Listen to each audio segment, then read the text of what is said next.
कभी कभी मुझे ऐसा लगता है कि जो ये काल की सत्ताएं हैं ये बहुत ज़्यादा प्रभावी हो चुकी हैं, या फिर एक तरीके से ये 70 या फिर 90% जीत चुकी हैं। अभी थोड़े दिन पहले की बात है, मेरे पास एक भी रुपया नहीं था और मैंने आपको बताया है कि मैं प्रेजेंट में चलता हूँ। तो कुछ लोग हैं जो इंस्टेंटली मेरी मदद कर देते हैं, तो मैंने उन्हें मैसेज किया तो वहाँ से कोई रिप्लाई ही नहीं आया और आधा घंटा हो गया। और मैं अक्सर इस तरह के ही रिस्की प्लेस में होता हूँ, और सब कुछ जो आपको सुनने को या फिर देखने को मिलता है सिर्फ इन प्लेस की वजह से ही देखने या फिर सुनने को मिलता है। तो आधे घंटे तक उनका रिप्लाई नहीं आया, तो फिर मैंने किसी अन्य से बोला तो आधा घंटा हो गया, उनकी तरफ से भी कोई रिप्लाई नहीं आया।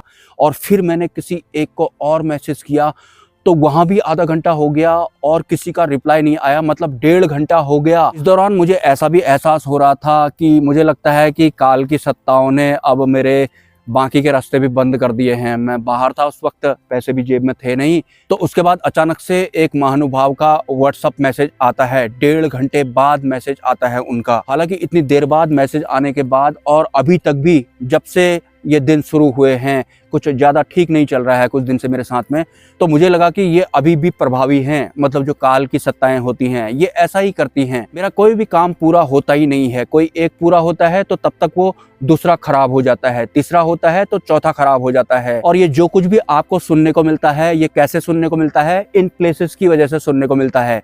ये प्लेस कैसे होते हैं? फुल ऑफ रिस्क होते हैं। अभी थोड़े दिन पहले मेरा 1500 रुपये का चालान भी किया था इन लोगों ने, जिनके अंडर में ये सब रहता है ना, ये वाला। उस दिन भी मेरे पास सिर्फ 1900 रुपये बचे थे, तो मैंने 1500 रुपये इनको दे दिए थे। मतलब मैं एकमात्र इंसान हूँगा इस तरह की लोकेशन पर आने वाला, और मेरे अलावा जो भी इन तरह की जगहों पर आते हैं वो सब के सब नशे करने के लिए आते हैं। वो लड़की भी हो सकती है, लड़का भी हो सकता है। तो एकमात्र मैं इंसान हूँ यहाँ पर जो ये सब करता है यहाँ पर आकर के, और मेरा ही चालान भी कर दिया जाता है।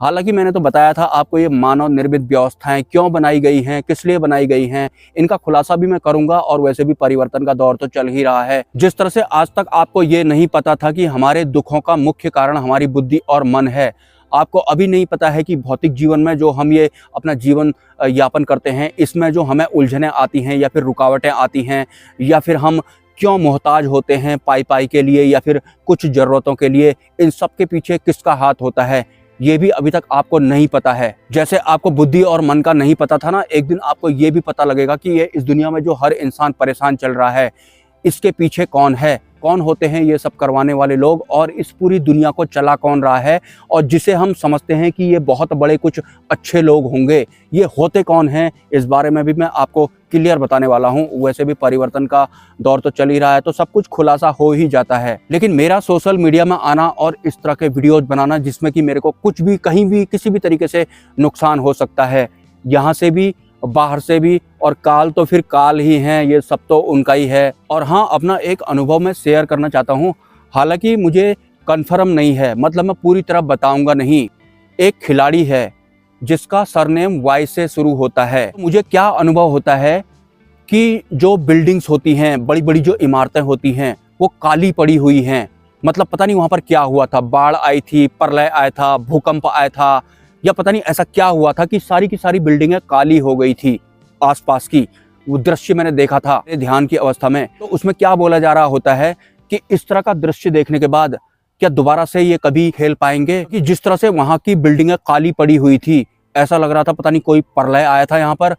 पूरा तो दिखाया नहीं मुझे, लेकिन उसका जो सरनेम है वो वाई से शुरू होता है। अब मुझे नहीं पता कि ये जो अनुभव मुझे हुआ था ये इसी जन्म वाला था या फिर पूर्व के किसी जन्म वाला था। मतलब पहले भी क्या इस तरह के खेल वगैरह हुआ करते थे, या फिर इस तरह की इमारतें वगैरह हुआ करती थी। और ऐसे ही किसी ने एक दिन 1.5-2 साल पहले मुझे सुशांत सिंह राजपूत के कातिल का नाम बताया था। हालांकि उनका जो केस है वो डिस्क्लोज कर दिया गया है, लेकिन सुशांत की मौत में भी एक तरह से व्यापारियों का ही हाथ है, क्योंकि बहुत तरह की वस्तुएं फैला दी जाती हैं इस दुनिया में, बहुत तरह के विषयों में उसे उलझा दिया जाता है। और एज ए इंडिविजुअल जो भी तुम्हें करना होता है वो तुम्हें व्यापारियों के साथ मिलकर करना होता है। व्यापारी जो कि अच्छे बिल्कुल भी नहीं होते हैं, मतलब व्यापारी मानसिकता होती है जिनके भीतर। और जो इंसान सही दिशा वाला होता है वो बड़ा शांत स्वभाव का होता है, वो उनके बीच में खप नहीं पाता है। लेकिन काली इमारतों वाले उस अनुभव को मैं देखना चाहता हूँ। 2 महीने के अंदर में पता लग जाएगा, क्योंकि वाई सरनेम वाले जो खिलाड़ी हैं वो एक कॉमन प्लेयर हैं।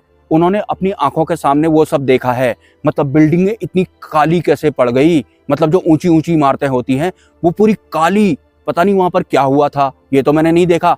डायरेक्ट बिल्डिंगें काली देखी और कोई बोल रहा था ये सब देखने के बाद क्या भविष्य में वो कभी खेल पाएंगे, इस तरह की बातें वहां पर हो रही थी। और मे बी ये अनुभव इसी वाले जन्म का हो सकता है, पूर्व के किसी जन्म का भी हो सकता है, क्योंकि कन्फर्म तो था नहीं। हालांकि बिल्डिंगें तो इसी वाले जन्म की जैसी लग रही थी। मेरे जो अनुभव होते हैं ना, बड़े डेंजर किस्म के होते हैं। जो मैं जानना ही नहीं चाहता हूँ वो मेरे सामने बता दिया जाता है, मेरे को स्वप्न दिखा दिया जाता है या फिर किसी अन्य तरीके से मुझे दिखा दिया जाता है। और हाँ, आपने काल की सत्ताओं का असर देख ही लिया होगा, परिवर्तन की झलक आपको मिली होगी, किस तरह से एआई रोबोट्स वगैरह आजकल आने लग रहे हैं। और सारे लोगों की इस पूरे पृथ्वी लोक में जो नौकरियां वगैरह होती हैं वो बिल्कुल फुस हो जाएंगी। और कितने लोग हैं इस पृथ्वी लोक में? 8 अरब लोग हैं।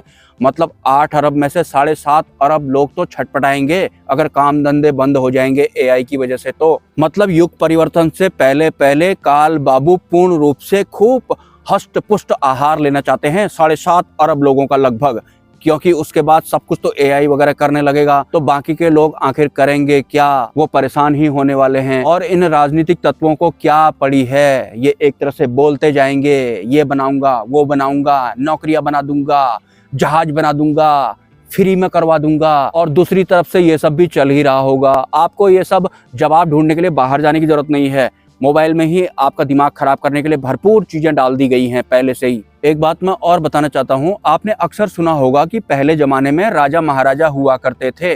जितने भी युग होते हों इससे पहले, वहां सब राजा महाराजा हुआ करते थे। और राजा महाराजा क्या किया करते थे? नौकरियां दिया करते थे सेनाओं को, सेनापतियों को। उसके बल पर वो अपने राजपाट को बढ़ाया करते थे। और राजपाट को बढ़ाने के लिए क्या करना पड़ता है? कहीं दूसरी जगह में कब्जा करना पड़ता है, किसी को मारना पड़ता है। तो इस तरह के तो ये राजा महाराजा लोग हुआ करते थे, या फिर राजा महाराजा होते ही ऐसे हैं वास्तव में। उनका काम ही ये होता है, बहुत बड़ी अपनी सेना बना लो और उसके बाद किसी दूसरे के में कब्जा कर लो। जिसके में उन्होंने कब्जा किया होता है वो भी ऐसा ही होता है, वो भी चाहता है कि मेरा राजपाट बहुत बड़ा हो जाए। तो वो जो पुराने जमाने के राजा महाराजा हुआ करते थे ना, अपना राजपाट बढ़ाने के लिए युद्ध कर दिया करते थे। वैसे ही इन राजनीतिक तत्वों को आप लगा सकते हैं। और अगर आप ये सोच रहे हैं कि जो काल बाबा हैं वो इंसानों को दुख कैसे दे सकते हैं, क्यों नहीं दे सकते दुख इंसानों को। आप मुर्गियां पालते हैं पोल्ट्री फार्म में, बकरे पालते हैं या फिर अन्य किस्म के जीव जंतु पालते हैं, उसके बाद आप उनको काट के खा जाते हैं या फिर खरीद कर लाते हैं। क्या उनकी जिंदगी कोई जिंदगी नहीं है क्या? आपने उनको पैदा करवाया है ताकि आप उनको मार के काट के खाएं। तो काल बाबा ऐसा क्यों नहीं कर सकते? हमको पैदा करवा करके, हमको टेंशन देके, हमको दुख दर्द दे करके वो खा क्यों नहीं सकते? इंसान भी तो वैसा ही है, जैसा काल बाबा कर रहे हैं वैसा इंसान अन्य पशु पक्षियों के साथ में करता है। आज आपके दिलो दिमाग पर बड़ा ख्याल आ रहा है कि कोई इतनी उच्च दिव्य सत्ता होने के बावजूद ऐसा कैसे कर सकती है अपने ही सृष्टि के इंसानों के साथ में। क्यों उसकी सृष्टि के जो इंसान हैं वो नहीं कर रहे हैं क्या?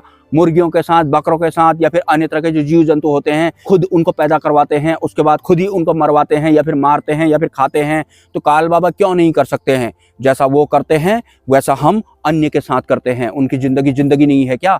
तो आज आपको अपनी जिंदगी कीमती क्यों लग रही है? इंसान को जागरूक होने ही नहीं दिया जाता है।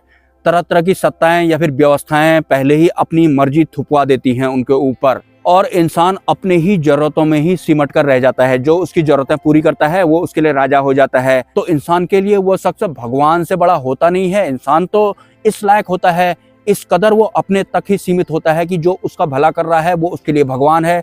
तो क्या वैल्यू हो गई इंसान की? मतलब उसको खुद वो या फिर अपना परिवार या फिर अपनी जरूरतें तक ही वो सीमित है। इतने ही लायक होता है एक आम इंसान। वरना छोटी सी बात उसे नहीं समझ में आई कि मुर्गियों को जबरदस्ती तुम पैदा करवा रहे हो, उसके बाद काट के उनको खा रहे हो, तो नकली भगवान भी हमें जबरदस्ती पैदा करवा करके मरवा क्यों नहीं सकते हैं? वैसे जो पशु पक्षी होते हैं उन पर ब्रेन बहुत कम होता है, ना के बराबर होता है, तो उन्हें उस हिसाब के दुख दर्द महसूस नहीं होते हैं। दुख दर्द तो हमें महसूस होते हैं जिनके पास भरपूर मात्रा में ब्रेन होता है और मन होता है, और भी अनंत असंख्य चेतनाएं होती हैं। जानवरों के पास इतनी नहीं होती हैं। तो भरपूर मात्रा में जिसे दुख दर्द महसूस होते हैं वो इंसान होता है। और इंसान भरपूर मात्रा में किसी का भोजन बनने के लिए कब तैयार होता है? पहले वो इस दुनिया में आता है, उसके बाद वो धीरे धीरे बड़ा होने लगता है।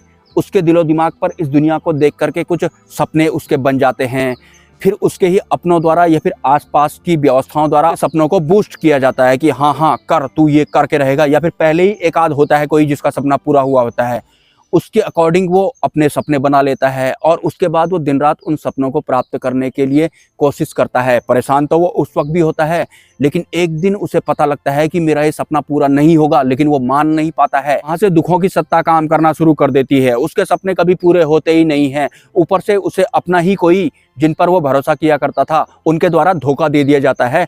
वो खास होते हैं, परिवार वाले ही होते हैं। तो उसके बाद पूरी जिंदगी वो इंसान परेशान ही रहता है और काल बाबू का एक तरह से आहार ही बनाते रहता है। पहले उसे तैयार किया जाएगा, पहले आपको शराफत से इस दुनिया में लाया जाएगा, इज्जत के साथ आपका नामकरण किया जाएगा इस दुनिया में, और आपको ये भी सिखाया जाएगा कि इस दुनिया में आपको अच्छा इंसान बनना है। तो जो इंसान अच्छा बन जाता है इंटरनली, तो अच्छा बन चुका इंसान बुराई ग्रहण करने के लिए सबसे बढ़िया रहता है नेगेटिव सत्ताओं के लिए, क्योंकि अच्छा इंसान अपनी अच्छाई छोड़ता भी नहीं है। बुराइयां लगातार उसके ऊपर थोपी जाती है, मतलब दुख दर्द लगातार उसके ऊपर थोपे जाते हैं। तो जो भी लोग इंटरनली अच्छे हैं, ऑनेस्ट हैं, जो शरीफ लोग हैं, उन्हें मैं ये नहीं कहूंगा कि आप बुरे बन जाएं, लेकिन आपको ये समझना पड़ेगा, अगर आप इंटरनली ऑनेस्ट हैं, शरीफ अगर आप हैं, तो भरपूर मात्रा में आपको दुख दिए जाएंगे, क्योंकि आपसे बढ़िया तो कोई हो ही नहीं सकता जो अच्छाई भी छोड़ेगा नहीं और लगातार दुख भी आपके ऊपर थोपे जाएंगे। आप एंड पॉइंट तक लड़ते ही रहोगे, बुराई आप चुनोगे नहीं, अच्छाई के साथ ही आप बुराई से लड़ने की आखिरी सांस तक कोशिश करते रहोगे। आप किसी का खाना बना रहे होते हैं। ये भी एक कारण होता है कि जो अच्छे लोग होते हैं उन्हें बहुत ज्यादा दुख होते हैं, वो अच्छाई छोड़ भी नहीं पाते हैं। अच्छा बनने के लिए भी उन्हें इस दुनिया में पूर्ण रूप से तैयार जैसा किया गया होता है, और जब वो अच्छे बन जाते हैं, वो शरीफ हो जाते हैं, तो उसके बाद अपने उसी अच्छाई को पकड़कर वो लगातार बुराइयों से लड़ते रहते हैं। उन्हें लड़वाया जाता है जानबूझकर इन्हीं सूक्ष्म जगत की सत्ताओं के द्वारा। उन्हें पता होता है कि ये इंसान हार मानेगा नहीं, तो इसे लगातार दुख देते रहो, ये छटपटाता रहेगा और किसी को बॉर्नविटा पिलाता रहेगा। नमस्कार।